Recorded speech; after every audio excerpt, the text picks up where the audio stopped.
Starting is easy. Anybody can get hyped up on day one. You can post about it, announce it, hashtag it, print the merch. But starting isn't the flex that we think it is. Finishing is. Welcome to episode 10 of the Pursuit Podcast, and today we're talking about this topic. Don't just start strong, finish well. And I'm your host, JB. Listen, the kingdom isn't built by sprinters. It's built by people who can run long, people who can stay faithful when the feelings fade, people who don't quit when the fire dies out, people who choose finish lines over photo ops. And if you've ever burned out, faded back, or gotten lost in the middle, then this episode's for you. Let's talk about how to keep going. Let's start off with some Bible. 2 Timothy chapter 4, verse 7. Paul writes to Timothy this. He says, I have fought the good fight. I have finished the race. I have kept the faith. And if I'm honest, that's the kind of legacy that I want to leave behind for my children and for people who know me. That's the kind of line that I want to cross. Not I was popular. Not I had momentum, but I stayed in it, I endured, I finished. And listen, I'm going to be completely honest with you. I would also love to say I'm also leaving you some money in a trust. But the important thing for me is that they see that I fought the good fight, like Paul, finished the race, and kept the faith. But see, finishing well doesn't happen by accident. It's built. It is battle tested, and it is forged in the days that nobody sees. See, some of you all are starters by nature. I'm one of them. Big vision, big ambition, tons of ideas. And I even had a friend one time tell me that maybe it was just the way that I was created by God to be a starter, and then to have people around me who are able to take what I start and finish. Well, after decades of not really being surrounded by people who could finish what I start, what I really ended up with is a hard drive full of book ideas and a lot of projects that were started, but I just didn't have the energy or the wherewithal or the strength to finish it. And here's the danger. We confuse energy for endurance. Or I could say it another way. We confuse passion for perseverance. See, starting strong feels exciting. Finishing well feels hard, because once the adrenaline wears off, you're left with habits and systems and a decision. Will I keep going when it's no longer fun? Starting is inspiration, but finishing, the ability to finish happens in the season of becoming. Finishing is formation, because who you have been formed to be in the waiting season, in the doldrum season, in the boring obedience, that is what allows you to finish well. Now, I remember when I published my first book, Slaying the Lion Hunt, What is Hunting You? I think this was back around 2020 or 2021. I was so excited about this book release. I just knew that it was going to change lives. It was going to have a massive impact. And as a result of that impact, people will want me to come and speak. And the royalties off of it would be incredible. And I was so excited about it, so excited. Because I'd seen other people that I know drop books that they'd written, and the people on their Facebook lists and on their Instagram lists had taken their books all the way to bestsellers. So I just knew that I was next. And so I published the book, and I became aware almost immediately that I was not going to get that same support, that same outcry. Now, don't get me wrong. The book did pretty well. It has 15 5-star reviews on Amazon, but it was nowhere near bestseller. And every subsequent post that I made about the book was met with less and less and less reaction. My start was inspired. I was making graphics and everything about it, but I couldn't keep it going because the keep it going part of things hadn't been formed in me. I was a starter by nature, but I had never matured into finishing. But see, the formula is to just keep showing up, trusting that in due time, God brings what's supposed to happen. If it's increase, if it's influence, God will bring what needs to come, but not if we quit in the middle.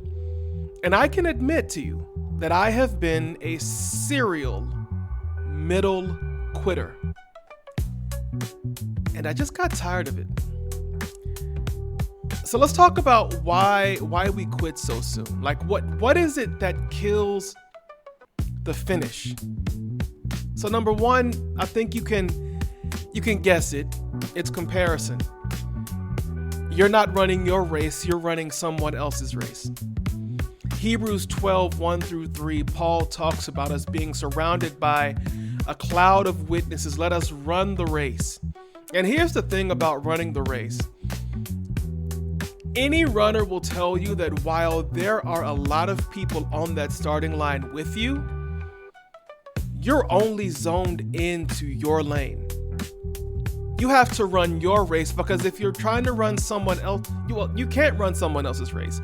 You can't teleport into someone else's lane. You'll get a lane violation. You can't, if someone is ahead of you, you can't teleport and switch where they are with where you are. It doesn't work like that. Where you are is where you are. What you're doing is what you're doing. How you're running is how you're running. And when you are comparing yourself to someone else's pace, what ends up happening is nothing more than frustration. You begin to get down on yourself, and then your performance, it suffers.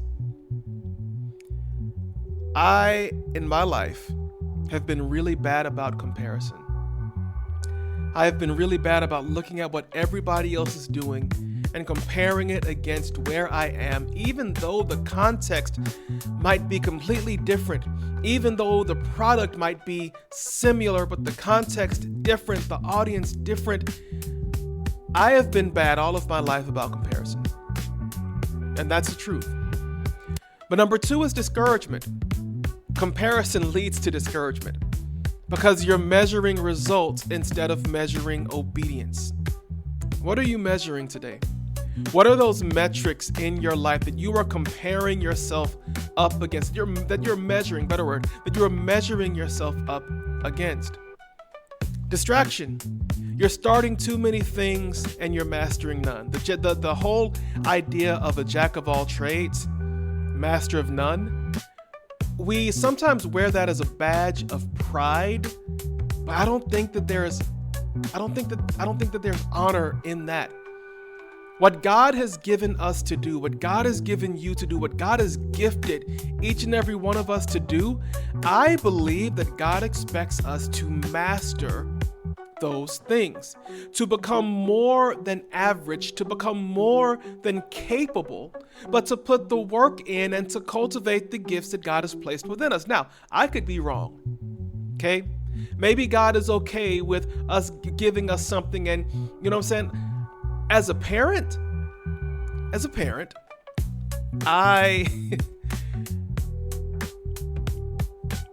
if I give my kids something, I want them to take that and I want them to learn it inside out. If I get them a Lego set, I don't want them to start it and leave it half finished. I want them to fight through the instructions that are sometimes confusing, and to think critically about it, and to master the thought process of producing that end result. Unless Lego forgot to put some parts in there, that's a different thing. But we can't be distracted by starting so many things that we don't take the opportunity to learn to master one. Justin, do you hear me? I hear you.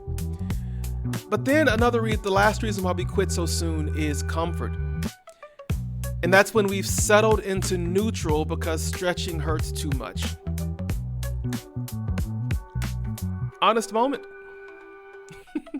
I'm not a super flexible person. Yoga does not like me, and I do not like it because I have been bad about stretching across my life, so I'm not really flexible. And when my wife is helping me rehab little, middle-age discomforts, she always remarks about how stiff my body is. In ways, physically, I've settled into neutral because stretching hurts too much. But this doesn't just apply physically, emotionally, spiritually. We settle into a phase where I'm comfortable. Why do I need to try to write a book? I've written books. They may not have sold well, but I wrote them. I put them out there. I'm comfortable with where I am. I left my mark. There's nothing else for me to do. Yet you're still alive and you're still breathing, which means God still has a purpose for you in the earth. So one of the greatest enemies of mankind is comfort. It is discomfort that causes growth. It is discomfort that pushes us toward God. It is discomfort that allows us to uncover the hidden treasure that God has placed within us. And here's the truth. God isn't calling you to finish perfectly. He's calling you to finish faithfully. Write that down. Okay? So now let me tell you how to finish well. Number 1, recommit. Don't restart. You don't need a new project. You don't need a new mindset. I want you to go back and recommit to what God already told you. We talked about this in the last episode.